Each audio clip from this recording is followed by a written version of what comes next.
Hello, everyone, and welcome to Ful-on, your Fulham-centric football podcast. I'm your host, Ash Woolford. Joining me is a full team this week. AJ, how you doing, buddy? All good, all good, all good. Mozza, how you doing, mate? For the first time in quite a while, I'm ecstatic. Happy birthday to you, mate. Obviously, we're recording this on Sunday, but so happy birthday to you. And obviously, freshly back from Newcastle away. Drew, how you doing, mate? I'm doing better than expected, I can tell you that. We're going to start this episode with an apology, I think. Anyone who watched our preview of this game, we did not give ourselves a chance in hell to get anything from this game. And we were all quite negative going into it. So I think we owe Marco and everyone who played in the game on Saturday a bit of an apology, because we didn't give them a chance, and they were amazing. But as we'll discuss in a minute, that's pretty much been the story of the season so far. Every time we've written Fulham off in games, they've been outstanding. Every time we expect them to do something, they've dropped a clanger. So we'll discuss that as we go along. AJ, we'll start this one, mate, how we always start these reviews, and we'll talk about the squad going into the game on Saturday. No real shocks with the starting 11 that was picked. What were your thoughts on the actual team that ended up playing on Saturday?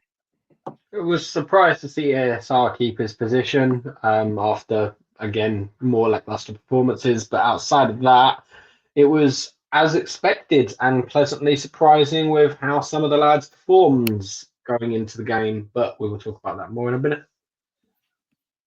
Yeah, there's a couple of players that obviously we're going to single out and talk about their performance in this game for good and for sort of mediocre reasons. It's one of those games where, I don't want to be too cliche and say it's a game of two halves, but anyone who watched the game on Saturday will know that the way we're going to talk about the first half and the way we're going to talk about the second half don't match at all, because the performance we put in were just were mental. But there's a couple of players I think deserve a bit of a shout out on how they played on Saturday. One of them is Adama Traore.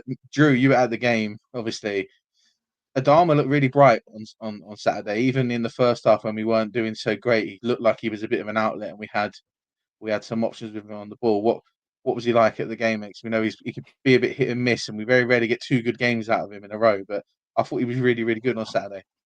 I mean, full disclosure, people that follow us regularly will know I'm a Traore fan, simply because he gives us something that no other attacker in the squad does, and that is explosive pace and power. Newcastle were clearly worried about him, because every time he got the ball, they doubled up on him without fail. And it was interesting, he started to move as the game went on. He started to, when he started to drift further in, it gave them problems. But because the onus was on them, and you've got to remember they're being cheered on by 50,000, screaming Geordies, it kind of suits his sort of game, because it creates the space in behind. But they were very, very wary of him, very wary of him at all. And he did. To be fair to him, he was good all game. He was good all game, and I know he gets a lot of stick. He's a bit Marmite with some fans, but credit where credit's due. He was a definite threat, and I think it would have been a lot harder for us to space the field if he hadn't have been there and Newcastle hadn't been worried about him, in a one-on-one situation.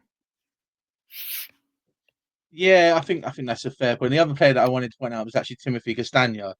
Again, I think he had a bit of a Marmite game. Like first half and second half were completely different. We were all really concerned about Timothy Castagna after the game against Man United, where he looked really, really slow and just looked like he was like 30 seconds behind where he should be. And the first half sort of proved that way. He didn't look like he was doing that well. But the second half, he I don't know what happened at half time. I don't know what was said to him at half time or what happened. But that second half we got from him, he was very much a different player.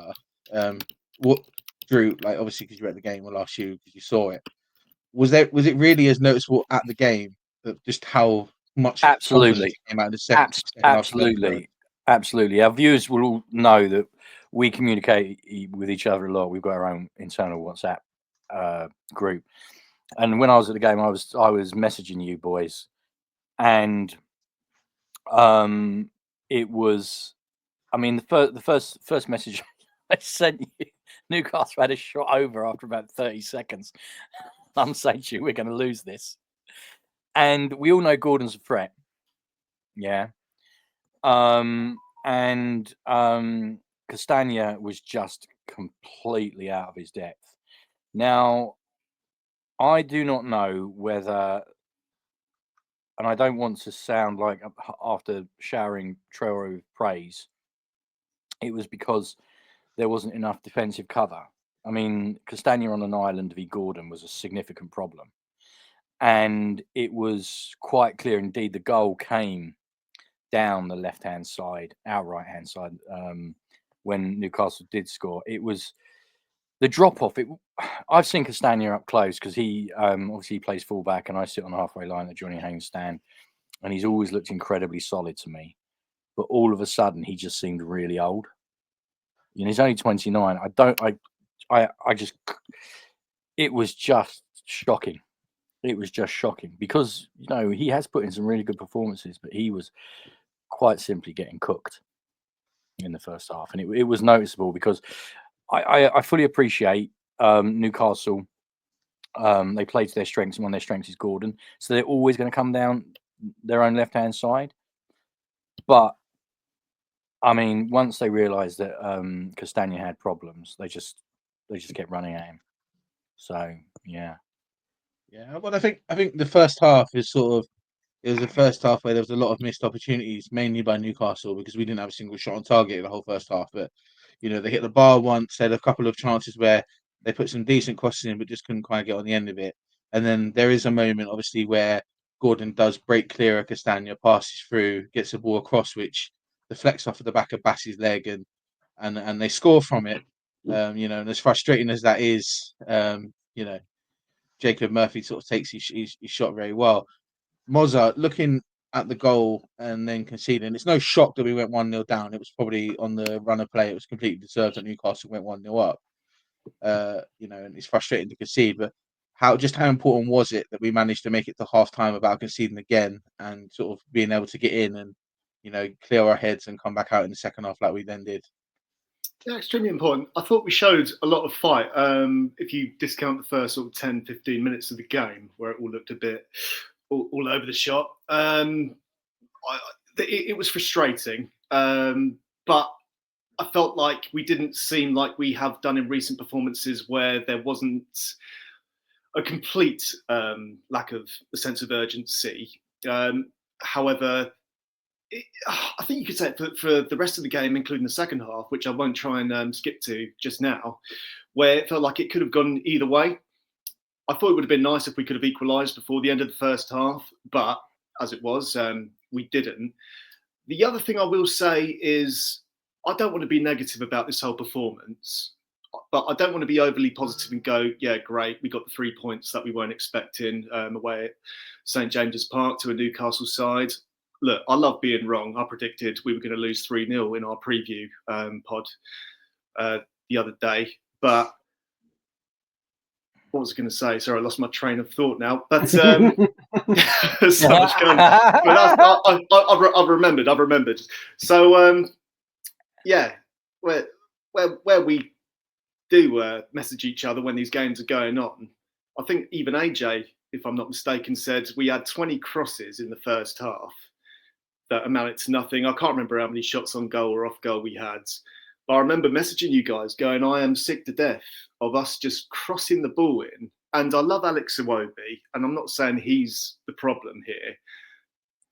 And I don't want to have a dig at Marco Silva either, but I don't understand this tactic which I keep seeing of us playing down the left side, which we are strong at doing, Robinson to Iwobi, and then just crossing it into the box to no avail, no end product. Jimenez isn't really the best aerial attacker, in my opinion. I don't know why we keep doing that, and I'm sick to death of seeing it. I don't know what the problem is. I don't know what the issue is. I don't know why we keep doing that.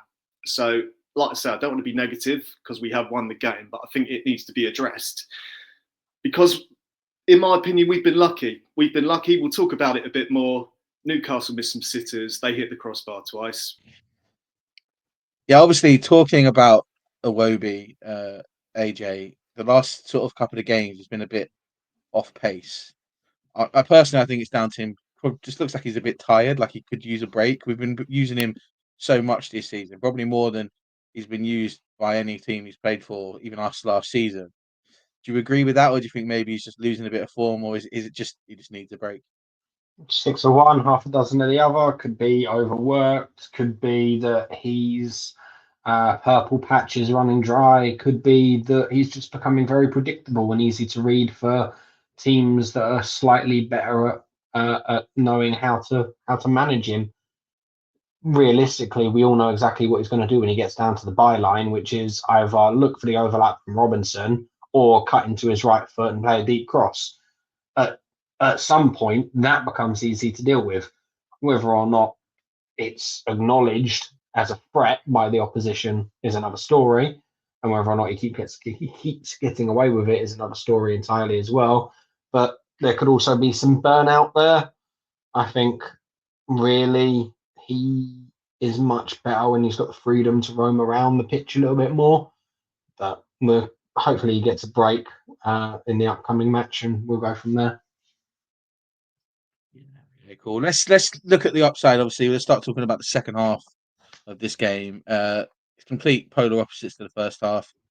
I'm not 100% sure exactly what to put it down to. I don't know if Newcastle were just that bad in the second half compared to what they were in the first, or we just pulled ourselves together and actually started playing football the way we did, way we like to. Even our sort of our flowing passes sort of came back in second half in the game yesterday. We almost scored straight away from half time, and ESR was a bit unlucky with the shot he had.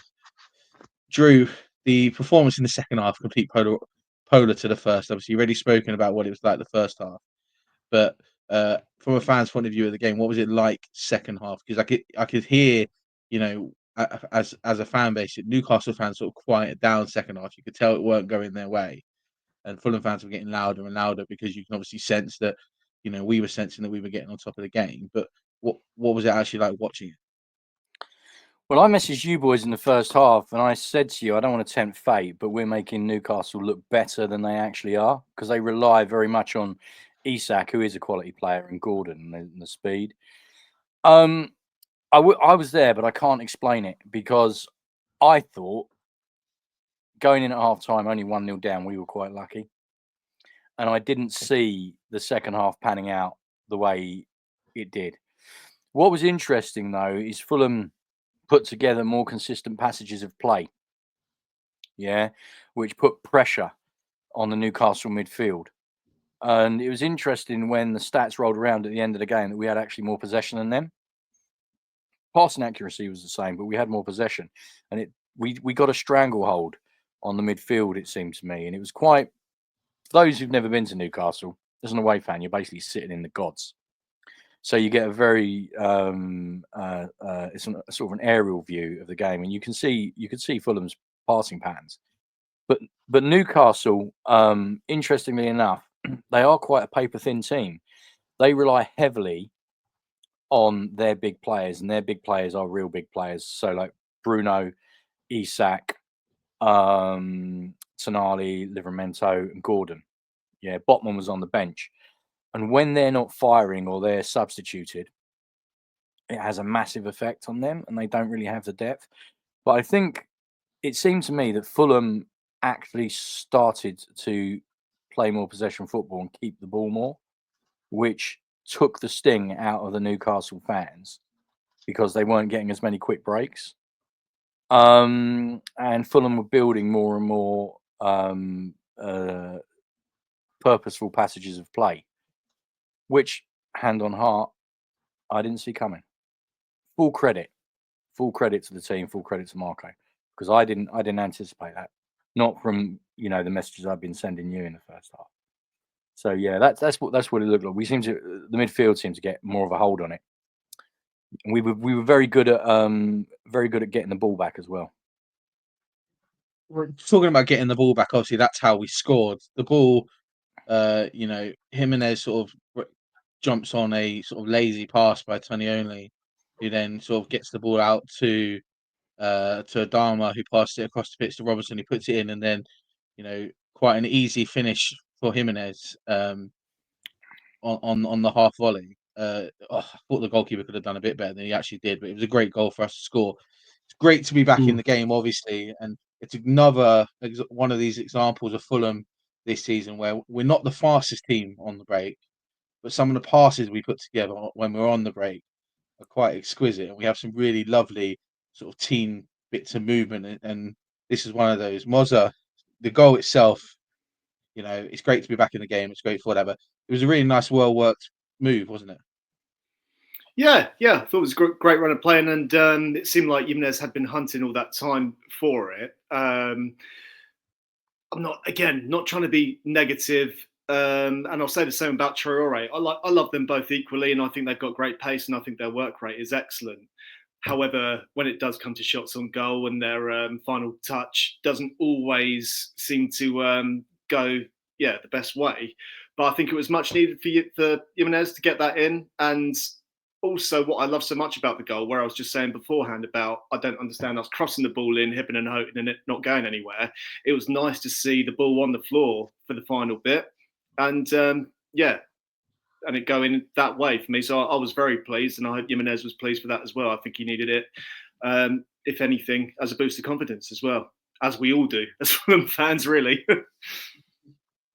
Yeah, this sort of led to like a 5-minute period where Newcastle you could tell they were a home team that just conceded, so they picked up their pace a little bit for 5 minutes, and they had 2 exquisite chances to get another goal to try and get in the lead. Obviously, they had the one ball where there was a good bit of work out on the wing, and the ball was passed through to Joe Willock, who just come on as a sub, who I don't know if it's just because he'd only been on the pitch for, a couple of seconds or what it was, basically air-shotted what should have been an easy attempt to at least make Leno attempt to make a save, but just completely fluffed his lines, and it was easily defended. And then Isak hit the bar just after as well. AJ, we had to weather a storm a bit, but we got through and played our own way, and then obviously managed to get that winner. How satisfying was that last half an hour of play to watch as a Fulham fan? I think the build up to the goal, once we scored the goal, it was all very satisfying. It's when we then decided to move into a back 5 for the sort of last 10 so-ish minutes of the game to sort of see out the match. I say 10 so-ish minutes because of how long extra time was. But overall, it was a comfortable watch, as if like we were watching a completely different team to what we saw from the first half. It was really entertaining. It was good stuff. We controlled the tempo, which against the midfield that Newcastle have was something that I was really concerned about for the game. So yeah, and then it got to squeaky bum time, and we decided to bring on another defender and sort of give up a little bit of possession with the ball to Newcastle. But thankfully, at that point, all of their big guns were off the pitch, and they were relying on the likes of Lewis Miley and others to try and control the tempo of the game, and it just wasn't working out for them. Thankfully for us. Yeah, it's interesting to talk about how weak they looked after they made their subs. We did something that we've been calling out for a long time. We looked really, really strong after we made our subs yesterday. Obviously, the winning goal was obviously set up and then scored by 2 subs in Andreas Pereira and Muniz. Drew, how satisfying is it to know that we have a bench that, isn't necessarily, the strongest in the league, but, there's a lot of cohesion there, especially with the starting lineup as well. And this is where we've often seen that because Marco hasn't had a problem with bringing these players in the start games, when they do come on, they sort of know our rhythm of play quite well, and we've managed to push on. I think I read somewhere today that we've now gained the most points in the league from losing positions out of any other team. That's a good sign. We've obviously conceded an awful lot of last-minute goals too, but it's really good to see that we have that ability to do that when Marco actually makes the subs and is proactive. How do you feel about it? Is it? Have we gained? Do we gain the most, or are we third? I know we're pretty high up. We are. We have. I think after yesterday we've gained the most. We gain the most from losing positions. We are second for the most goals scored by substitutes, though. Ah, right. Okay, so dealing with the substitutions. ultimately, I think it was down to the players. I think Pereira being dropped has turned out to be a real blessing in disguise, because when he comes on now, he comes on with a sense of urgency and purpose. ESR is a great player, but he needs to light a fire inside of him. Whereas Pereira came on, okay, one of his crosses was what we would typically call a Pereira cross, but he was involved and he was trying to make things happen. Yeah, I mean, it was interesting. It goes back to the point I was making earlier about Newcastle. They take off their big guns and there's no one really coming in, whereas we've got players of comparable quality, which is probably why we don't see such a drop off. I mean, obviously, when Cess came on, the whole of the away end got all teary-eyed because, you know, he is Cess. And he didn't have a huge role to play, but he did get one opportunity to run at the Newcastle defence. And you could see the old Cess in there looking to play one of those balls in, you know, to get someone away. But like AJ said, I mean, Silva does tend to go 5 at the back quite early. But to be fair to Fulham, I didn't really sense that it was going to slip away from us, because Newcastle, I mean, they had that one big chance with Willock, yeah, who managed to hit air when it looked easier to score. But closing out the game, Fulham were never really in trouble. And AJ's point is well made, because you do wonder if Fulham had maintained the same shape, yeah, you never know, they might have scored a third. But I can understand why Silva did what he did. Yeah, of course, yeah. But Fulham were never in trouble. Never in trouble, yeah. And the substitutes, they did well. I think full credit to Andreas. He really tried hard. Was it before? Sorry, Sorry, mate? Was it before or after our goal that Gordon hit the crossbar? I think it was Isak and Tonoli, wasn't it? Isak hit the crossbar after our goal. Yeah. Oh, was it Isak? Yeah, sorry, Isak, not Gordon. Coming Sorry, in from our right hand side. Yeah. Yeah, from our right hand side, cutting on his foot, perfectly bent shot, and just hit the crossbar. Yeah, I mean, outside of that and a little flurry in the first half, didn't really see him. Didn't have a huge impact. But no, I think the pick of the subs for me was Pereira. But they all did well, and full credit to all of them, because there was not a drop off, and we didn't look like we were any sort of trouble. It looked at the end a lot more comfortable than it should have been, if that makes sense. We were never under real sustained pressure, and you just get. And it's interesting the point you made, Ash, about the fact that it got a lot quieter in the second half. I think the Geordies sensed that it was just getting away from them, and they couldn't see a way back in themselves. So yeah. I mean, full credit to all the substitutes, but to be completely fair, Pereira was definitely the pick of them. Yeah, I think he deserves his flowers. You know, I think we've been more than open as a podcast at criticising when he pulls those performances where he's absolutely terrible out. So it's only right that we, as you say, give him flowers for when he comes on and he pulls one out, because he definitely did. That's it for the review. We'll finish our reviews how we always do. Get a man of the match and some honourable mentions from all of you. Mozza, I'm going to start with you, mate. Give us a couple of honourable mentions and your man of the match for the game, please. Honourable mentions. I'm going to start with Bernd Leno. I think he made some good saves where we could have been very unlucky. Who else was I going to say? Just pure. Well, another two. Sorry, our strikers, just for pure work rate. Jimenez, obviously, he was quite pissed off when he got taken off, but it seemed he patched things up at the end with Silva, and Mr. Rodrigo Muniz as well. Both our goal scorers. I think, as I said earlier, it was a confidence boost for both of them that was much needed. My man of the match is Mr. Anthony Jedi Robinson, purely just down to his work rate. He was fire all the time for me. I could see Drew's pulling the face, and he's going to have something to say about that in a second. But I thought he was on it the whole time, 100%. So he's my man of the match.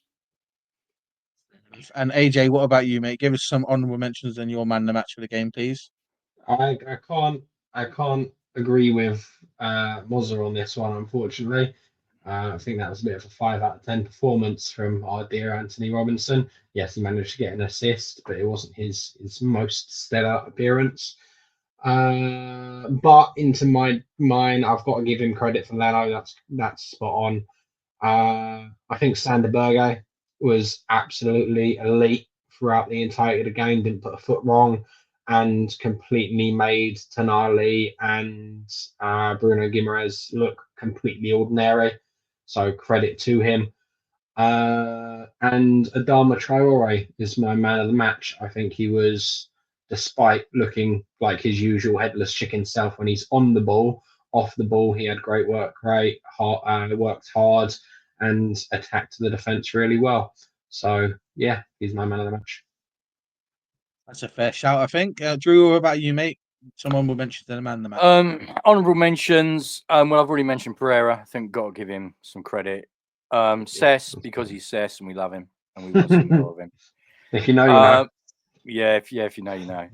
Leno, I mean, I can't remember. I've already forgotten. It might have been Mozza that mentioned it. He properly bailed out Anderson about 15 minutes into the second half because without him, the game would have been out of reach. My man of the match, I think I will agree with AJ. I'll go with Traore simply because he was consistent. He provided a threat. He kept the Newcastle defence honest because they were so scared of him. It's difficult to underestimate, though, the impact of Raul Jimenez. He is a gifted technical footballer, but he is so intelligent. He really is. He finds space. He creates space. I mean, this is what he's doing at the age of 32. I mean, wow. If we'd have had him when he was 25, 26, well, he wouldn't be playing for us. He'd probably be playing in the Champions League for, a top tier German or Spanish team or something. For his namesake in Real Madrid. Yeah, but AJ, it's not beyond the realms of possibility. When you see the game like he does, you know what I mean? Robinson's interesting. He did get the assist, but I didn't think he was overly effective. And I suppose, another honourable mention probably to go to Castagna, because that first half performance could have folded a lot of people because he was literally just taken apart.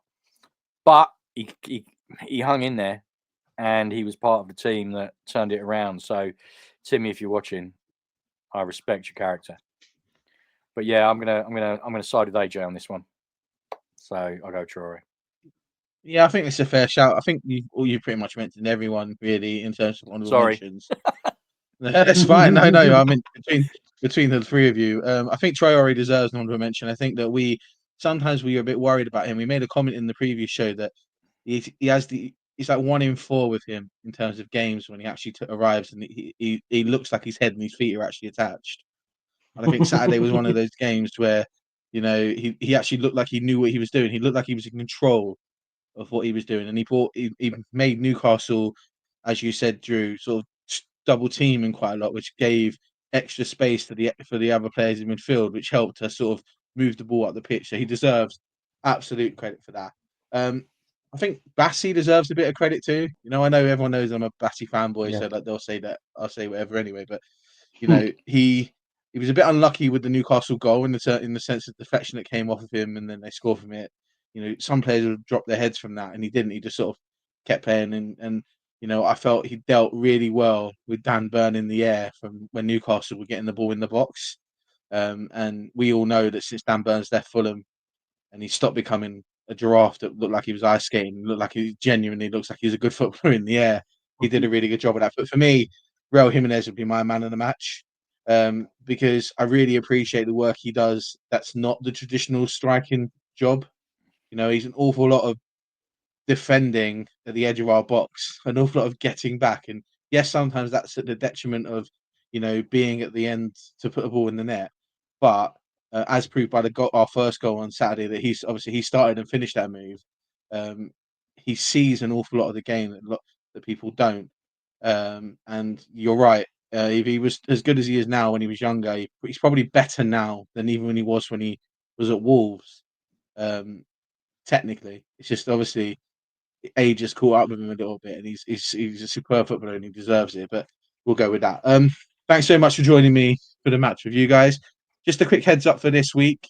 On Friday, we will be having our Wigan FA Cup match preview out, where we'll discuss the likelihood of who's going to start that game. But the big one for us is on Wednesday. Wednesday, we're hosting our first ever live episode of Ful-on, where we'll be discussing off the field matters, not necessarily on the field matters. This will be an interactive episode, so because it's a live stream, if anyone who watches on YouTube will be able to message into the show, ask us questions, put points together, and we can try, as a fan base, come together and actually have an open and honest discussion about just what is going on behind the scenes at Fulham, and sort of try and come together as a fan base to, have an open and honest discussion about who we blame for it and where we go from it, rather than just one or two people headlessly calling out certain people, because we all know who I blame, but that may not necessarily be who everybody else does too. But we'll go with that. So please come and join us on Wednesday night at 9 p.m. on the YouTube live. We'll put links out and we'll send everything out about it, and obviously get involved and join us with that. Everybody else, thanks very much for joining today. Guys, thanks very much for joining today for this Newcastle review. Great to get the win at Newcastle. Great to do the double over Newcastle. Fully deserved after that second half performance, I believe. So we'll see you later on in the week. Come on, you Whites.